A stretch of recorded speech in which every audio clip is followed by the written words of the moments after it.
Good morning, afternoon, evening, or maybe it's just before good night. I'm Jason Denham, your host of the Reflective Parent Podcast, the founder of Awaken Shadow Coaching, where I bring families out of conflict into connection. This podcast is set up in the hopes that I can give you some insight to what's going on in the modern day sphere of teenagerdom and what it is that parents just like you are going through all over this nation. For the past 20 years, I've been working with families in a couple of different capacities, one of which was with the teenagers. For 13 years, I lived in with them in various capacities of wilderness therapy, residential treatment, therapeutic boarding schools, foster care, and transitional living. Then started working with the parents, thus the reflective parenting that I am asking of the parents after much of my experience seeing kiddos learn how to communicate really well within these programs, and the parents sometimes needing a little more. What is that more?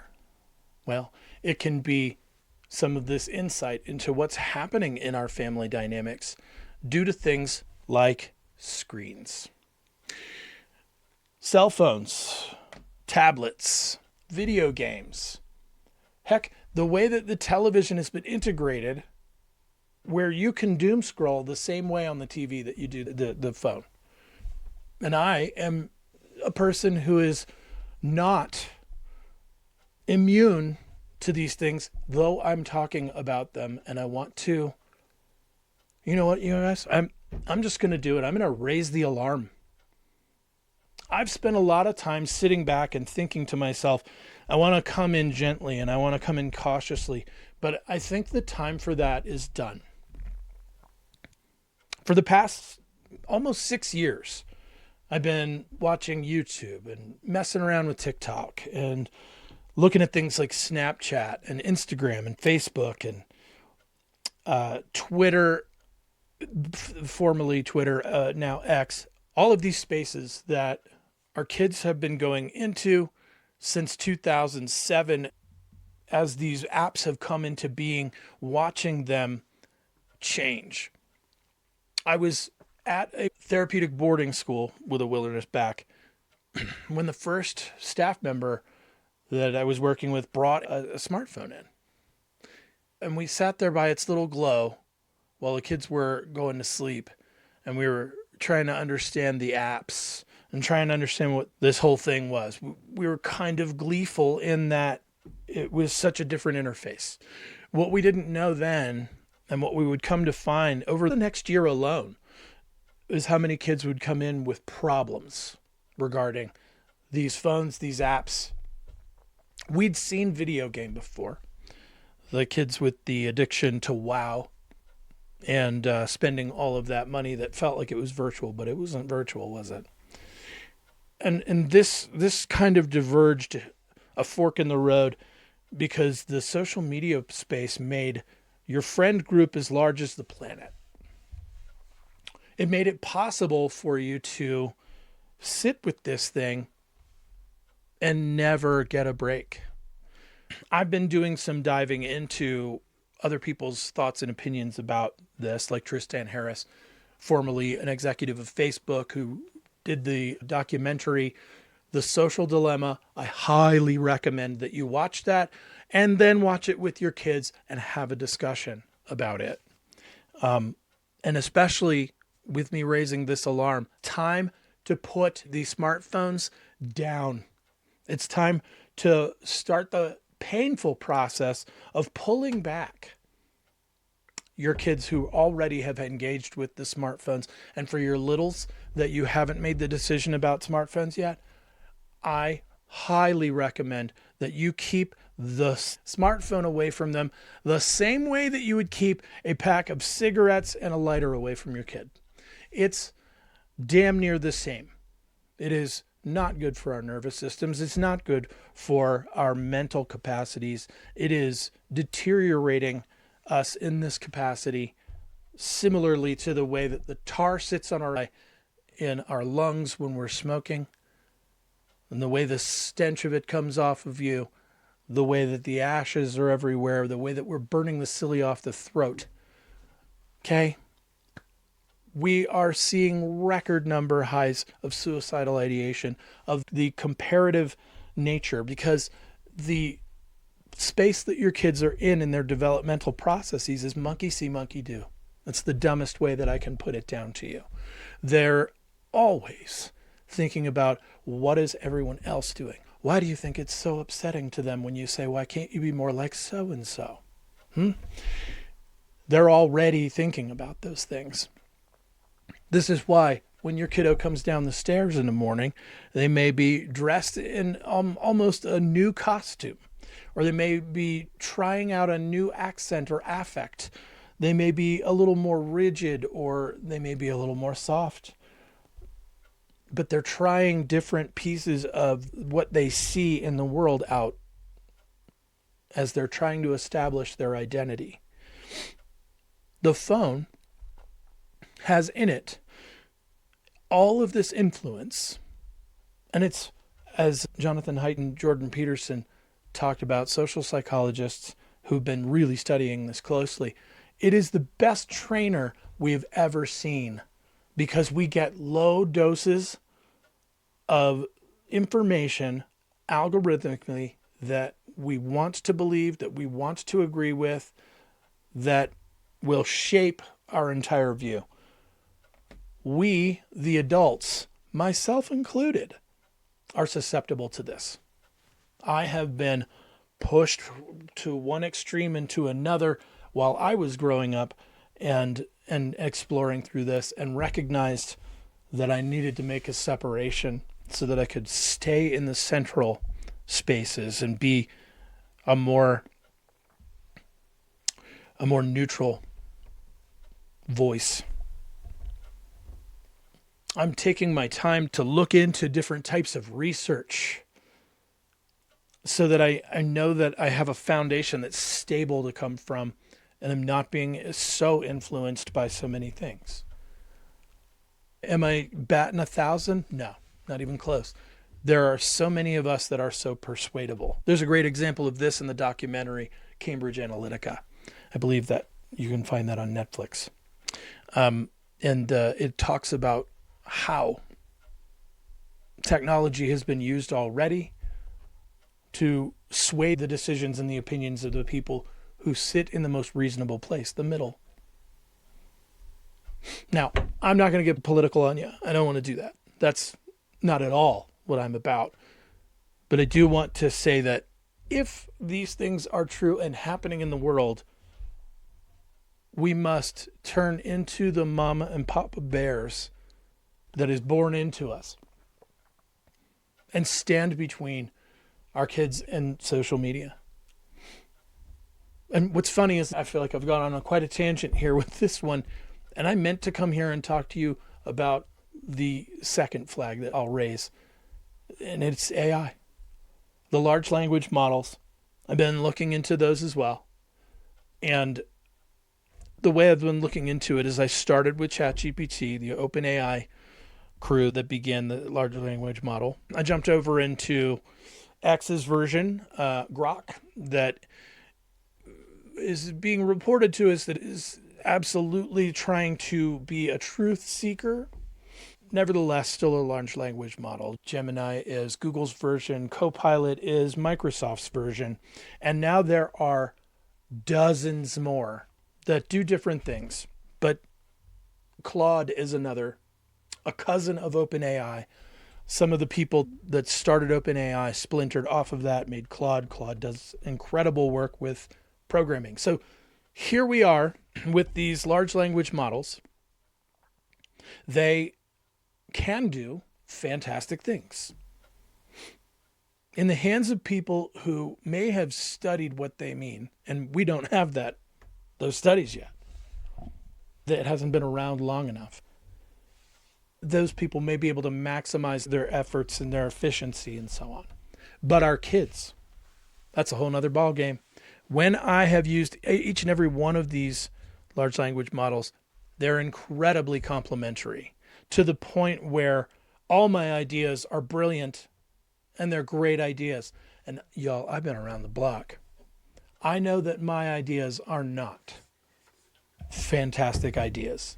Once in a while, maybe, I got a good one. I'm still someone who has to figure out how to do the ABC and the XYZ in between, because I'm a big vision guy. It can't be possible that this thing would be so flattering to tell me that this is brilliant and we got to figure this out. So I asked it to start pushing back. Every single one of the language models did that. And then I asked each and every single one of them to push back on my ideas. Now I'm thinking I'm wrapping myself in a warm blanket of safety so that I'm not just being told everything that I want. And then it might do that okay for a little while, and then it starts to shift again. What I noticed is that it began to become more like a reactive, kind of dysregulated person. I know it's not a person. Nevertheless, here we are, and I'm referring to it as a person. Someone who came in here with the intention to study these things, because it so quickly has the voice of somebody who texts you, and I think we fill in the blanks with our brains, our nervous systems, to try to personify. Ever seen an object, an inanimate object, break and felt a little sad that it can't do its purpose anymore? We personify some things. It can be very easy to do this, and it can be extremely easy to do this when you're a teenager who is being flooded and inundated with new emotions, more complex emotions, more layered relationships, trying to figure it out. And they're befriending the AI. The AI knows them because it is a mirrored reflection of them, just like it is for me or you when we start feeding it things. What we feed it will most likely come back to us, similar to the algorithm that feeds us the things that we want to see and the things that elicit the desired response. In some cases, there are people out there who want nothing more than to be outraged or angry at something. It'll feed you exactly that thing that you want. You know, there's this really dichotomous thing that happens when one does that, where you may not want to be angry, but we betray ourselves. But because the anger feels familiar, that's where we'll go. I'm a person in recovery. And I can remember for a lot of years going, I don't want to drink anymore. But y'all, I went ahead and I drank anyway. Even though I didn't want to. The uncomfortable feeling of what was happening to me was comfortable, and I adjusted to it. So let me take it back to the AI model that is now dysregulated and seems to be creating this false sense of urgency that creates a low-grade anxiety. Immediately upon discovering this, I noticed that low-grade anxiety feels similar to the doom scroll. And I bet you've all experienced this when you're scrolling through videos and you get your dopamine hit, the quick, fast dopamine that does not stick around for very long. And you think, okay, that's better. But I've definitely been here too long, and you keep scrolling. And now I feel kind of bad about this. And then you keep scrolling to try to get that dopamine hit again. And maybe you switch it up to something that always does it. Puppies and kittens. I know my people are out there. You see some silly thing that an animal does, you get it back again. That's better. Okay. Well, I've been here too long. And you keep scrolling. Guys, this is absolutely designed to be this way. Jaron Lanier wrote 10 arguments to delete your social media today. He's a Silicon Valley tech guy. The man who coined the phrase virtual reality. And that's how far back he goes. He talks about the big business of social media and the tech industry was the most amount of attention and time. He says that the business model's bad. He tried to talk to the people who were in charge of all of these apps, all of these interfaces. And they wouldn't hear of it. Maybe the tide is beginning to turn. Maybe we're starting to talk about this. That's why I'm coming out here and talking. I wish that I'd come sooner. But I wanted to be sure. I didn't want to be that dysregulated, reactive human coming to you trying to scare your pants off. What I want to do is try to impart on you that hard days may be coming. Some school systems are already removing the cell phones from the schools, and thank God, finally. Our kids need to know what it's like to delay gratification. They need to know what it's like to be bored. Bored is not a bad word. And for those of you who are in recovery like me, we could get to a place where we think that that word is really terrible for us. And if it's going to send you back out, yes, it can be. The phone doesn't have to be the answer the same way that your cigarettes or that your pills or that your booze or what have you are. This is why we do things like go be around other human beings. We go to meetings. And y'all, that's the answer for everyone. I feel like I've been uniquely prepared for this because I have been working on sobriety for the past decade. And that has changed absolutely everything. Now I can recognize when another addiction is starting to crop up. It was sugar for a while too. It's now also screens. And the irony is not lost on me here. I'm on screens. I'm surrounded by them just to bring this to you. Again, that dichotomous way that this is, where two things can be true at once. This can be a valuable tool if it helps us to interrupt these patterns that we're in. It can also be a place where I get completely sucked in and I have to do things like detox from it. I have to do things like make sure that I am connecting with other human beings where we can do this and look right into each other's eyes. Over the screen, over the pixels, it ain't the same, is it? Is it? For those of you at home, or in your cars listening to the podcast, I do have video of this. You can find it on YouTube at Awaken Shadow. So, it is time for us to take a look at how all of these things are interconnected. The AI models have the low-grade anxiety-producing issues in its voice that the low-grade anxiety of social media has in it. And therefore, if it is familiar to your kiddos, they won't be thinking, oh, this is bad.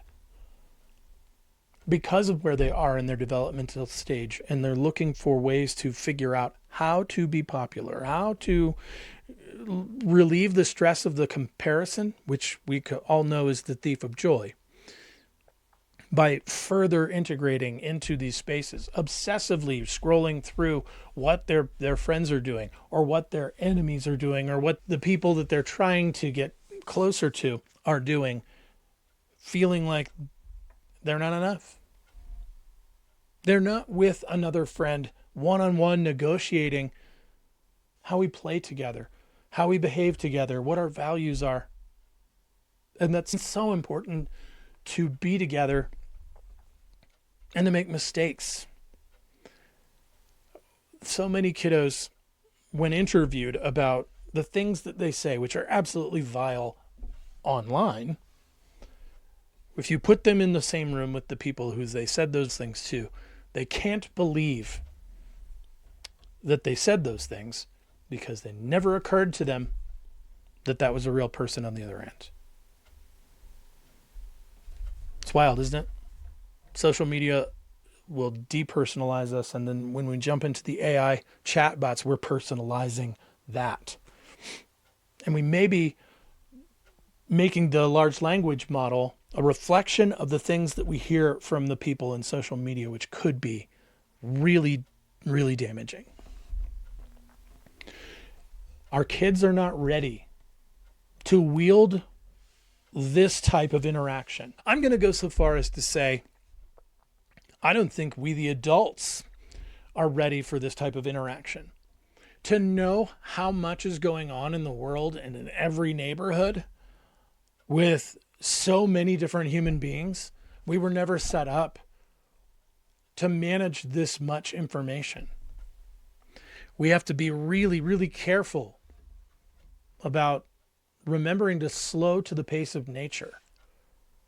What do I mean by that? Just go outside and put your toes in the dirt. Bare feet, people. And let the sun into your eyes.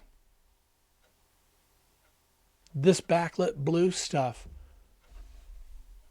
that ain't good for us either. It's causing inflammation and a low-grade anxiety that comes with more low-grade anxiety from the things that we're watching. How many of you, I'm going to ask you parents to be a little reflective for a moment. How many of you have come across your favorite channel and seen somebody that you really like, and all of a sudden you don't feel so good watching the video? Perhaps because there's some comparison happening there. I'm a coach. I follow other coaches. And sometimes I see other coaches and I'm like, wow, they're doing such good work. And then I wonder if I'm enough. Huh? Sound familiar? A wise person once said to me, who was teaching me about being online, every now and again we got to do some house cleaning, some spring cleaning, if you will. Anything that's not bringing you joy, it's got to go. And I'm at a place now, sounding the alarm, where maybe the entire platform needs to go. For your kids, 1,000%. They should be on flip phones that do not have access to the internet. I don't care if they say that it's going to destroy and devastate their lives. I would argue that that's exactly what's happening in those online spaces right now.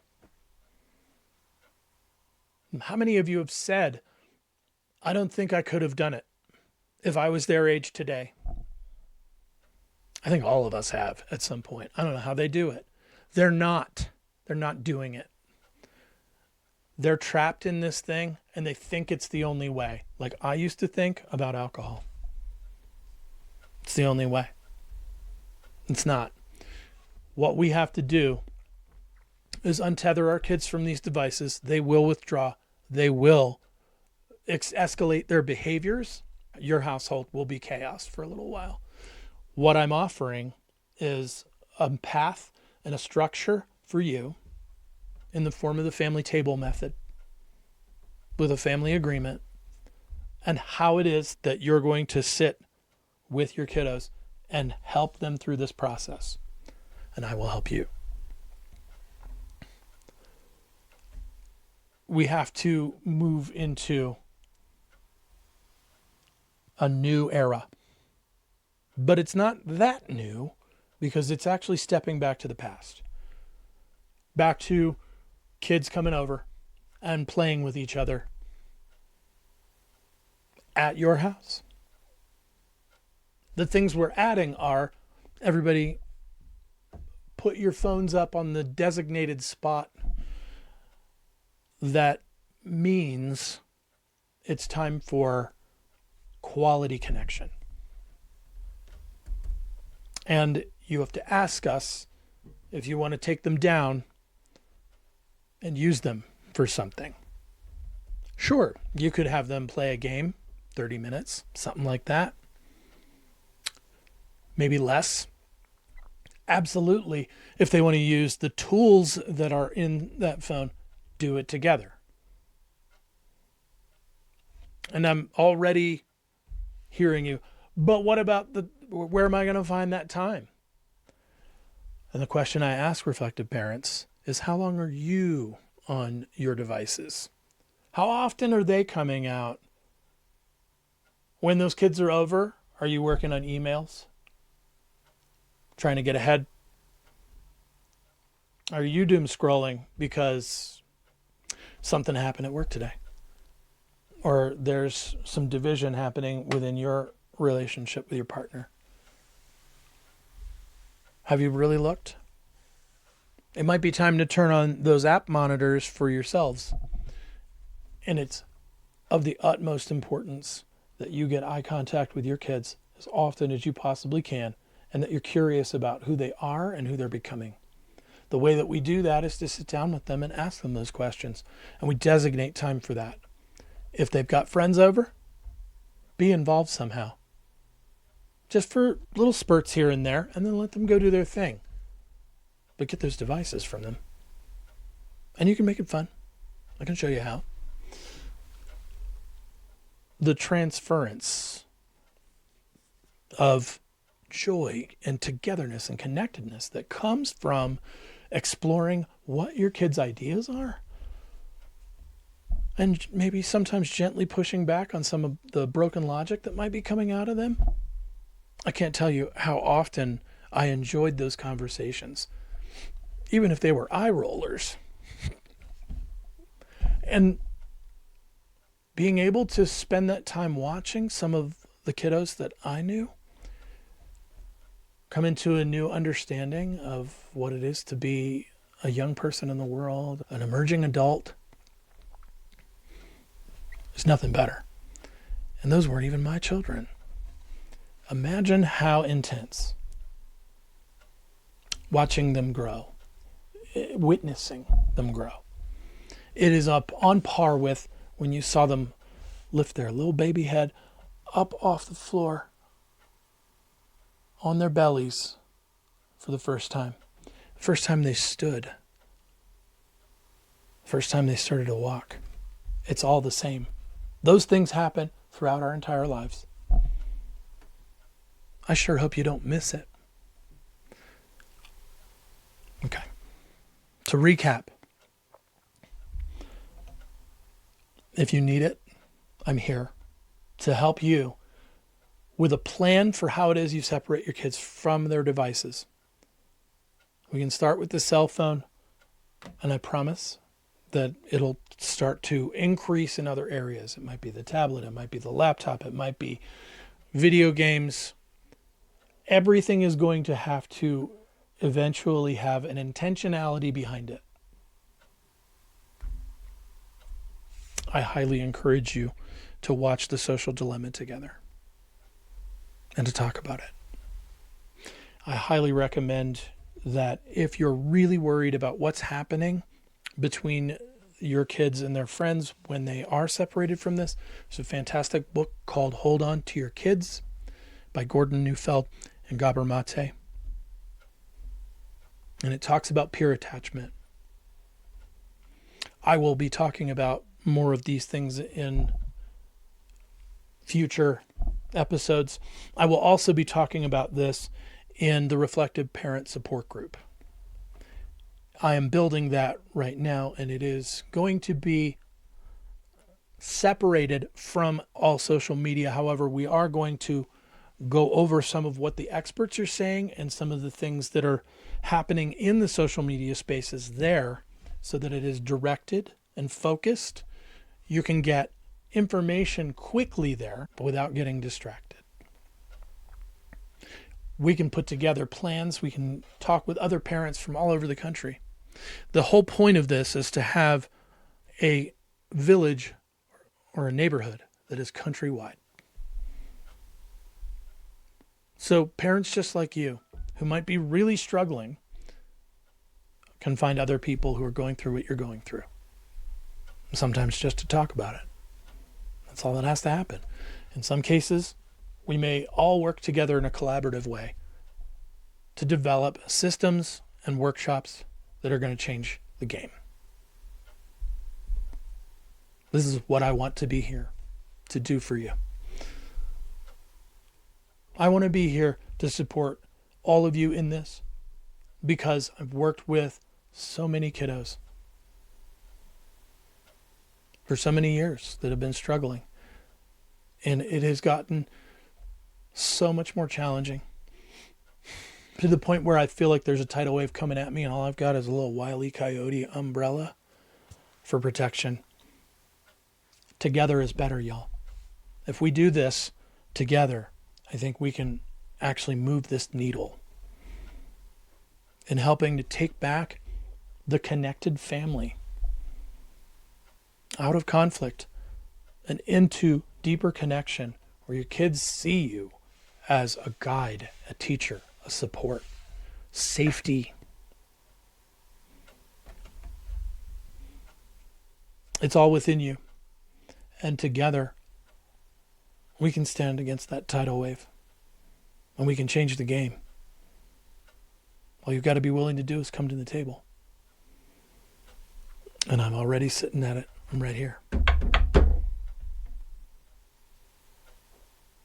Please check me out at www.awakenshadow.com to get a free 30-minute consult if you'd like to know more about what it is that we can do together. Check me out in the social media spaces. But for heaven's sake, set yourself a time limit for how long you'll be there and plan for some family time. Eyeballs, maybe some hugs. Ask your kids what they think about X, Y, and Z. And don't try to steer them or correct it. Just listen. Amazing things can happen. And be on the lookout for the Reflective Parent Support Group.